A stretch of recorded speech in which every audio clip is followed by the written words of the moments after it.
Good morning students. Class 7 chapter 3 civics. Legislative council यानी कि Vidhan Parishad. Vidhan Parishad is the upper house of the state legislature. Lower house कौन सा होता है? लेजिस्लेटिव असेंबली, जो हमने हमारी लास्ट वीडियो में डिस्कस किया था।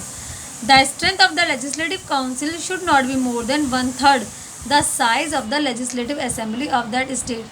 लेजिस्लेटिव काउंसिल की जो टोटल मेंबरशिप है वो लेजिस्लेटिव असेंबली के 1/3 से ज़्यादा नहीं होनी चाहिए, यानी कि जो भी स्टेट है उसकी टोटल 1/3 जो मेंबरशिप है उससे ज़्यादा वहाँ की लेजिस्लेटिव काउंसिल की मेंबरशिप नहीं होनी चाहिए।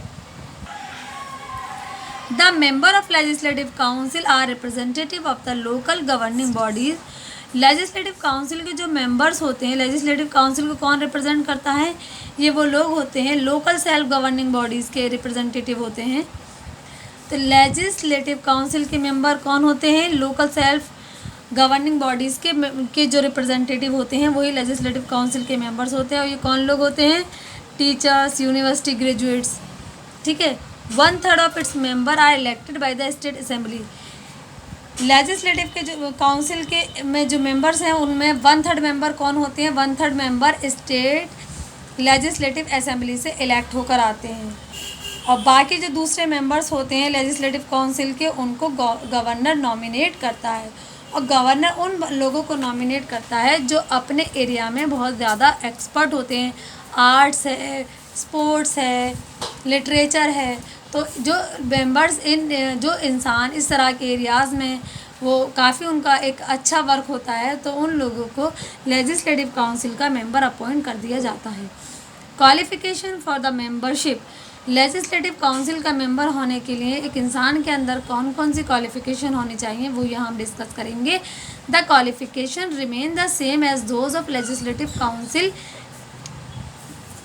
लेजिस्लेटिव काउंसिल का मेंबर होने के लिए भी एक बंदे के अंदर वही सारी क्वालिफ़िकेशन होनी चाहिए जो लेजिस्लेटिव असेंबली का मेंबर बनने के लिए चाहिए, सिवाय इस चीज़ के a member of council and individual must not less than 30 years of age. बस एक फ़र्क है, वो ये है कि उस बंदे की उम्र 30 साल से कम नहीं होनी चाहिए। बल्कि लेजिस्लेटिव असेंबली के लिए क्या है कि उस इंसान की उम्र 25 साल से कम नहीं होनी चाहिए, और लेजिस्लेटिव काउंसिल के लिए उस इंसान की उम्र 30 साल से कम नहीं होनी चाहिए। बाकी सारी क्वालिफ़िकेशंस वही हैं जो लेजिस्लेटिव असेंबली के मेंबर्स के लिए। क्या क्या है? भारत का नागरिक होना चाहिए, मेंटली तौर पर वो फिट हो, पागल ना हो, कभी किसी गवर्नमेंट जॉब पे काम ना करता हो। तो ये सारी क्वालिफ़िकेशंस है, बस एज का डिफरेंस है। Term.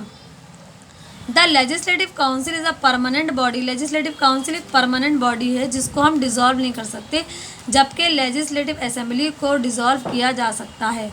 1/3 of its member retire every 2 year. Legislative council के जो मेंबर्स होते हैं हर 2 साल के बाद लेजिस्लेटिव काउंसिल के 1/3 मेंबर्स क्या होते हैं? रिटायर हो जाते हैं, और उनकी जगह पर नए मेंबर्स इलेक्ट होकर लेजिस्लेटिव काउंसिल में आ जाते हैं। Thus every member has a term of 6 year। और लेजिस्लेटिव काउंसिल के जो मेंबर्स होते हैं वो अपनी जो मतलब लेजिस्लेटिव काउंसिल में वो 6 साल तक काम कर सकते हैं। यानी कि एक मेंबर लेजिस्लेटिव काउंसिल का जो मेंबर है उसे लेजिस्लेटिव काउंसिल की मेंबरशिप 6 साल तक हासिल रहती है, वो 6 साल तक काम कर सकता है as a member of a legislative council. Officers.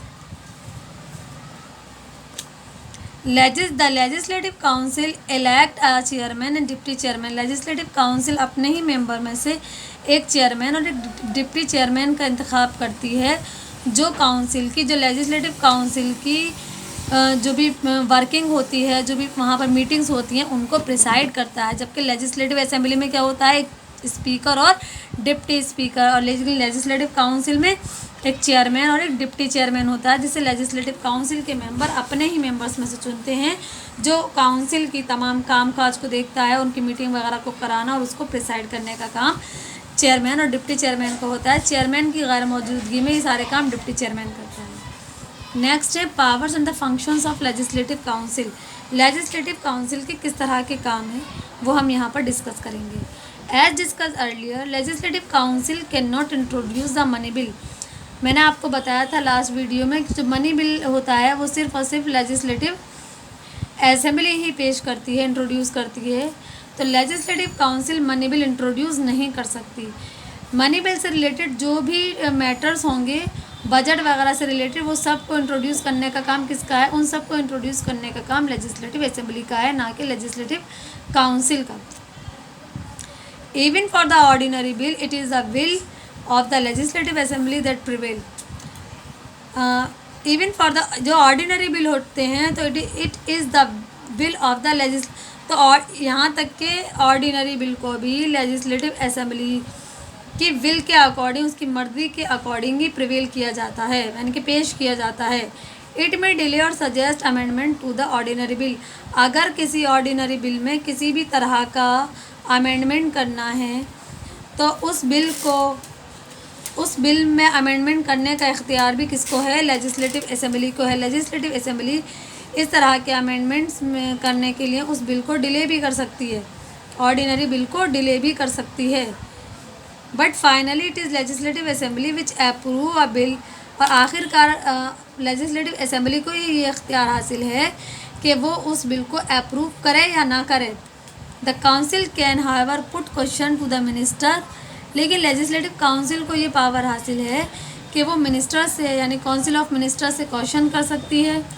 And initiate a discussion on various issues. इसके अलावा जो भी इशूज़ हैं, जो भी प्रॉब्लम्स हैं, जो भी चैलेंजेस हैं, उन पर अगर किसी तरह का डिस्कशन करना है तो लेजिस्लेटिव काउंसिल को ये पावर हासिल है कि वो इन इश्यूज़ पर कोई भी हाउस में डिस्कशन कर सकती है।